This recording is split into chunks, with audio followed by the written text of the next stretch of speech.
भिजवलेल्या डाळी वापरून तुम्ही आत्तापर्यंत कधी मसाला पापडी किंवा मठरी बनवली आहे का? नक्कीच बनवली नसेल, कारण आपण शक्यतो गव्हाचं पीठ, मैदा, तांदळाचं पीठ यापासून नॉर्मल असे पापडी बनवतो, मसाला पापडी बनवतो. पण मी आज या ठिकाणी 2 प्रकारच्या डाळी भिजवून त्यापासून ही छान अशी खमंग खुसखुशीत, अगदी महिनाभर क्रंची कुरकुरीत राहणारी मसाला पापडी बनवलेली आहे. चला तर मग भिजवलेल्या डाळी वापरून मसाला पापडी कशी बनवायची ते बघूया. नमस्कार, मी प्रियंकाज मराठी किचन या यूट्यूब चॅनलवर तुम्हा सर्वांचं मनापासून खूप स्वागत. तर ही मसाला पापडी बनवण्यासाठी काय काय लागणार आहे ते बघूया.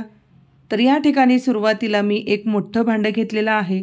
त्या भांड्यामध्ये आपल्याला रेग्युलर वाटी, ग्लास किंवा एखादा बाऊल, नेहमीप्रमाणे वजनी प्रमाण किंवा मेजरिंगचे कप न वापरता रेग्युलर वाटीने इथे मी 2 वाटी तांदळाचं पीठ घेतलेलं आहे.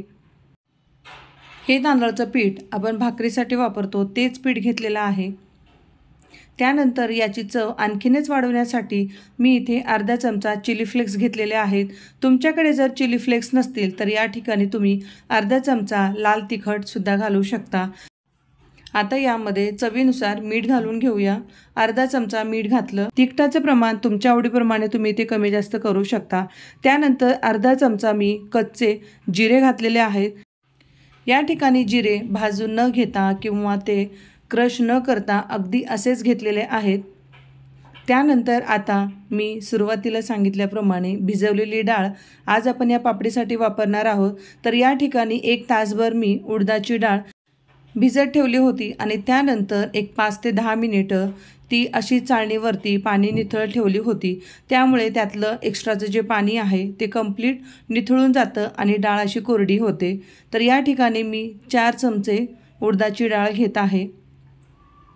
त्याचबरोबर इथे मी चणा डाळसुद्धा भिजत ठेवली होती. तर या ठिकाणी उडदाची डाळ ही आकाराने लहान असल्यामुळे ती आपण अशीच पिठामध्ये टाकलेली आहे. पण या ठिकाणी मी चणा डाळ जी आहे ती 2 नंबरचं जे मिक्सरचं भांडं असतं त्यामध्ये अगदी ओबडधोबड पल्स मोडवरती 5 ते 6 सेकंद वाटून घ्यायची आहे. तुम्ही ही डाळ वाटून न घेता सुद्धा अशीच टाकू शकता. पण या ठिकाणी मी उडदाची डाळ ही न वाटता घातल्यामुळे चणा डाळ इथे मी थोडीशी कोर्स अशी वाटून घेतलेली आहे. तुम्ही ती बघू शकता. अगदी जाड भरड अशी मी ही वाटून घेतलेली आहे. या ठिकाणी सेम उडदाच्या डाळीप्रमाणे चणा डाळसुद्धा आपल्याला 1 तासभरच भिजून घ्यायची आहे. त्यानंतर पाणी निथळून अगदी छान अशी ती कोरडी करून घ्यायची आहे. आता ही वाटलेली डाळ आपण पिठामध्ये मिक्स करून घेऊया. त्यानंतर इथे माझ्याकडे कलोंजी आहे. ती अर्धा चमचा मी कलोंजी घेतलेली आहे. तुमच्याकडे जर नसेल तर याऐवजी तुम्ही आपले पांढरे तीळ असतात ते सुद्धा घेऊ शकता. त्यानंतर इथे मी 2 मोठे चमचे तेल घेतलेलं आहे. या ठिकाणी तुम्ही तेलाऐवजी तूपसुद्धा घेऊ शकता. 2 चमचे तेल घातल्यानंतर सुरुवातीला आपल्याला हे पाणी न घालताच असंच हे व्यवस्थित चोळून मिक्स करून घ्यायचं आहे. कारण यामध्ये आपण ज्या डाळी घातलेल्या आहेत त्या ओलसर आहेत.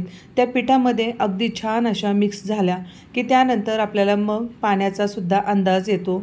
त्यासाठी सुरुवातीलाच इथे आपल्याला पाणी न घालता हाताने छान असं डाळ पिठामध्ये चोळून घ्यायची आहे. तुम्हाला जर तेल आणि तूप घालायचं नसेल तर या ठिकाणी तुम्ही बटरसुद्धा घालू शकता. त्यामुळे सुद्धा याची चव खूप छान येते. तर या ठिकाणी हे व्यवस्थित मिक्स करण्यासाठी आपल्याला 1.5 ते 2 मिनिटं लागतात. कारण यामध्ये घातलेली डाळ पिठामध्ये छान मिक्स झाली पाहिजे. तर इथे आता हे व्यवस्थित मिक्स झालेलं आहे. आता या ठिकाणी आपण पीठ मळण्यासाठी जे पाणी वापरणार आहोत ते या ठिकाणी मी कोमट पाणी घेतलेलं आहे. हाताला सहन होईल इतकं ते कोमट आहे. त्यापेक्षा खूप असं जास्त उकळलेलं पाणी घ्यायची गरज नाही.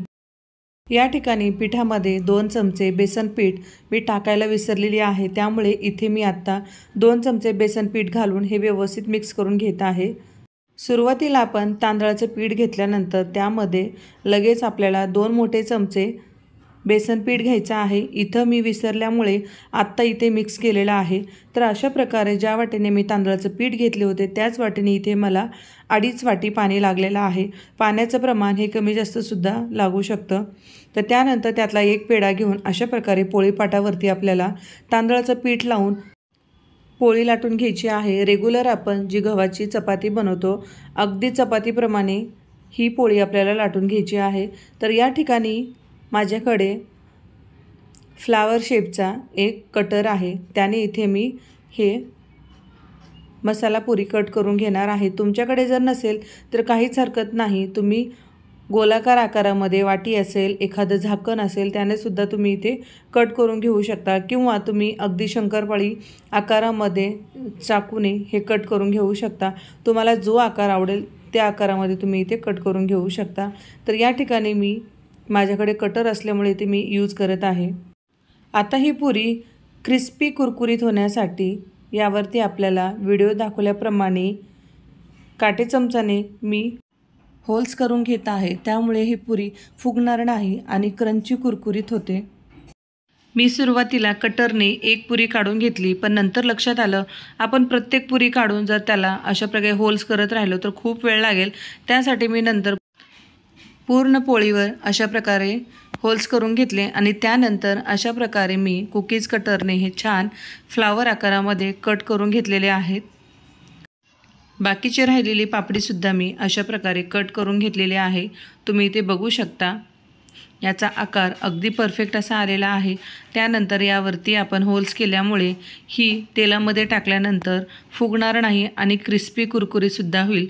त्यामुळे आपण ती अगदी महिनाभर सहज हवाबंद डब्यामध्ये स्टोअर करू शकतो। या ठिकाणी मी तेल अगोदरच गरम करायला ठेवलं होतं। तेल तापल्यानंतर गॅसची फ्लेम आपल्याला मीडियम करायची आहे आणि ही पुरी आपल्याला तेलामध्ये लो टू मीडियम फ्लेमवरती तळायची आहे, त्यामुळे ही छान अशी क्रिस्पी कुरकुरीत होते। ही पुरी तळण्यासाठी आपल्याला जास्तीत जास्त 1.5 ते 2 मिनिटं लागतात, त्यापेक्षा जास्त वेळ लागत नाही। आता इथे 1.5 मिनिटं झालेले आहेत आणि पापडीचा रंग तुम्ही इथे बघू शकता। यापेक्षा आपण आणखी थोडंसं याला डार्क कलरमध्ये तळून घेणार आहोत, तर एक अर्धा मिनिटभर आपण परत ठेवूया। आपण ही लो टू मीडियम हीटवरती पापडी तळत असल्यामुळे आपल्याला इथे 1 ते 1.5 मिनिटं किंवा 1.5 ते 2 मिनिटं लागू शकतात। आता ही पापडी छान रंगावर तळली गेलेली आहे। आता आपण ही काढून घेऊया। तुम्ही इथे बघू शकता यामध्ये आपण चिली फ्लेक्स, कलोंजी त्याचबरोबर डाळ टाकल्यामुळे या पापडीचा टेक्स्चर लुक खूप छान आलेला आहे। ही पापडी बघता क्षणी खावीशी वाटत आहे आणि यामध्ये आपण ओबडधोबड अशी चणा डाळ घातल्यामुळे ती चवीला खूप छान लागत आहे। मुलांच्या टिफिनमध्ये, मुलांच्या लहान बुकेसाठी, पाहुण्यांना चहासोबत देण्यासाठी अशा प्रकारे फक्त 2 ते 4 चमचे भिजवलेल्या डाळी वापरून एक युनिक पद्धतीने मसाला पापडी नक्की करून बघा आणि आजची ही रेसिपी तुम्हाला कशी वाटली ते कमेंट करून सांगायला विसरू नका। अशा छान छान रेसिपी बघण्यासाठी प्रियंकाज मराठी किचन या यूट्यूब चॅनलला सबस्क्राईब केलं नसेल तर पटकन सबस्क्राईब करा, त्याचबरोबर बेल आयकॉनला सुद्धा क्लिक करायला विसरू नका। परत भेटूया अशाच एका नवीन रेसिपीसोबत, तोपर्यंत धन्यवाद।